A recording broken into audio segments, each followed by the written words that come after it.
Bonjour, je représente l'association Scola Africa et je vais aujourd'hui vous présenter le projet Pool et le projet Impluvium. Le projet Pool est celui pour lequel nous avions gagné la bourse AVI l'année dernière. D'où venait-il? Eh bien tout simplement du fait que les parents d'élèves au Burkina Faso sont majoritairement agriculteurs et n'ont des revenus que tard dans l'année à cause de la récolte qui peut être tardive. Ils ne peuvent donc acheter de matériel scolaire qu'au mois de décembre à peu près, ce qui entraîne des retards scolaires.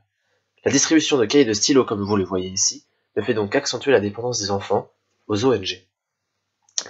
Le projet en lui-même, après un premier test concluant dans l'école de Dindiresso, nous avait mené à vouloir construire un poulailler et distribuer des poules dans nos écoles pour permettre aux enfants de vendre les œufs et les poussins pour s'acheter des fournitures scolaires.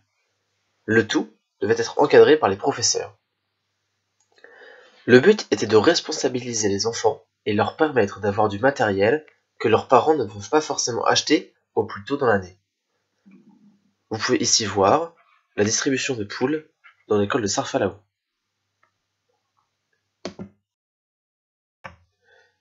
La remise est très cérémonielle pour respecter les coutumes du Burkina Faso et nous remettons donc aux enfants un à un les poules que nous avons achetées auparavant aux villages locaux. Can these things happen? A world where we don't listen to each other at all is a very scary place.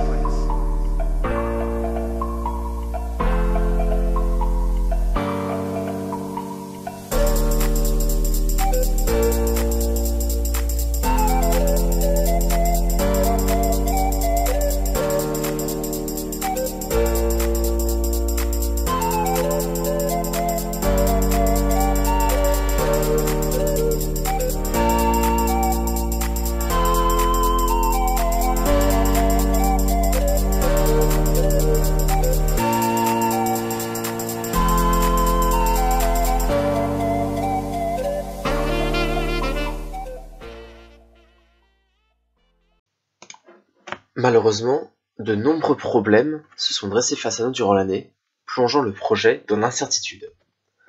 Il y a tout d'abord eu des problèmes logistiques. On peut notamment mentionner un risque de pénurie de poules et de coqs qui s'est fait de plus en plus sentir lors de ces dernières années. De plus, il était préférable, pour des raisons de disponibilité, d'acheter les poules en fin d'année alors que nous n'étions pas présents pour s'assurer de la qualité et de la santé des poules. Par ailleurs, pour limiter les pertes de poules, nous devions assurer un traitement antiparasite qui s'est finalement révélé peu efficace à la suite de nos observations en 2017.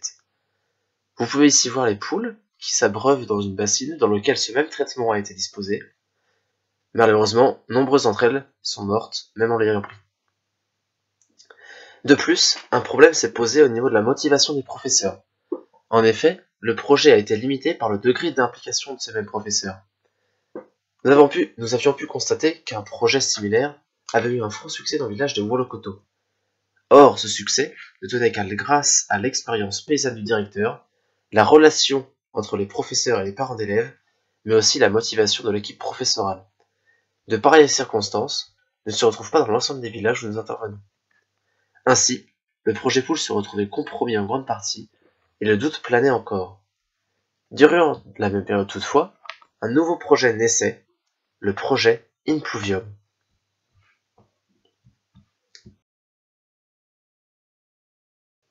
Le projet Impluvium est né au cours de notre brainstorming de début d'année 2017. Nous avions comme problématique à traiter le manque d'eau potable dans nos écoles. Comme vous pouvez le voir sur ces images, les puits sont rares, peu fournis et très utilisés. À la suite de différentes recherches, nous avons trouvé une solution innovante et adéquate, construire des citernes de récupération d'eau de pluie et ensuite traiter l'eau à l'aide de grandes carafes filtrantes. Au cours de nos missions, nous avions en effet trop souvent constaté le manque d'eau potable, un exemple frappant pour notre équipe étant celui de la maternelle de Sarfalaou. Des enfants âgés de 3 à 5 ans devaient se partager un seul point d'eau à peine rempli pour une journée et avec des températures caniculaires que nous avions nous-mêmes du mal à supporter. Le projet devenait donc de plus en plus une évidence. Dès notre mission d'avril, nous avons pu commencer, après avoir confirmé l'emplacement de ce nouveau projet, à contacter les maçons locaux afin de fixer les modalités et de lancer la construction de l'Impluvium. Vous avez pu en voir les images défiler.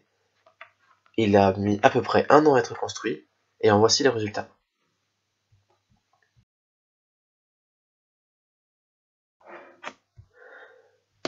La construction s'est terminée durant l'été 2017, et les premiers retours qui ont suivi la rentrée des classes ont été très bons.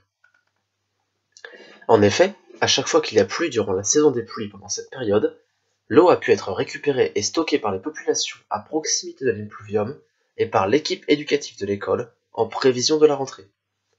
Ainsi, les écoliers ont pu, grâce à ce projet de récupération, avoir accès à une eau de meilleure qualité, réduire leur absentéisme dû aux maladies hydriques provenant de l'eau non potable, et ainsi pouvoir profiter de l'enseignement prodigué dans de meilleures conditions. Au vu de ces résultats, nous avons décidé d'étendre le projet à d'autres écoles où le besoin a été jugé prioritaire. De ce fait, au cours de la mission de 2018, 4 nouveaux impluviums seront construits dans des villages de brousse où l'accès à une eau saine est une véritable barrière à l'éducation et au développement de la région.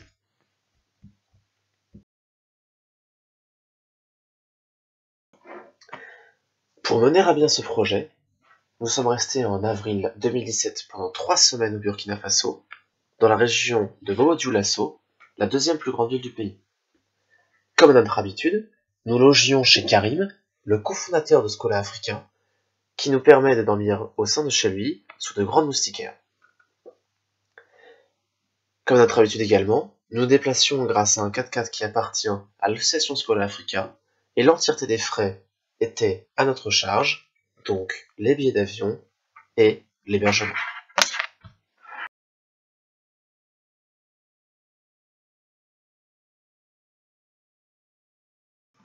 Mais laissez-moi vous présenter un peu plus notre association. Elle existe depuis l'an 2000 et compte chaque année environ 35 membres faisant partie de l'EDEC, une école de commerce lilloise. Ces membres font partie de l'association pendant 2 ans et un peu plus de 15 nouveaux membres sont donc recrutés chaque année. Les nouveaux venus sont âgés de 19 à 22 ans et rentrent en école de commerce le plus souvent après une classe préparatoire. Après avoir passé 1 an dans l'association, la tâche de former la prochaine génération leur incombe. Ce sont donc 2 générations, 2 promos, qui sont réunies au sein de Scola Africa. La promesse qui est faite à chacun de ses membres est de partir au moins une fois au Burkina Faso ou au Sénégal, nos pays d'intervention. Ces départs s'organisent traditionnellement en 3 missions, celle de février, celle d'avril et celle de juin, entre lesquelles les membres sont équitablement répartis. Les voyages durent respectivement 2 semaines et demie, 3 semaines et 1 mois. Celui qui a mis en place le projet Pool a ainsi duré un peu plus de 3 semaines. L'arrivée sur place est évidemment un choc, mais un choc auquel nous sommes tous préparés, car nous avons beaucoup étudié les conditions qui nous attendent sur place pour être réellement efficaces une fois sur le terrain. Nous possédons ainsi un petit livret, le guide du parfait scolaire, ou GPS, qui nous permet de connaître les mœurs et autres informations importantes. La confiance est alors bien plus facile à acquérir, notamment dans la mesure où le cofondateur de l'association, Karim, est burkinabé et nous assiste à chaque mission sur place.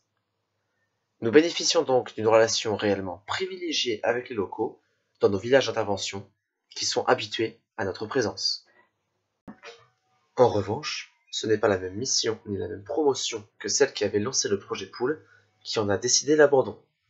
En effet, le projet a bien fonctionné à son commencement et c'est seulement après plus d'une année que nous avons constaté le décès de toutes les poules et que l'idée de l'impluvium a émergé durant un brainstorming. Ce projet, très prospère actuellement, devrait continuer dans les années à venir grâce à la méthode que nous avons appliquée comme toujours.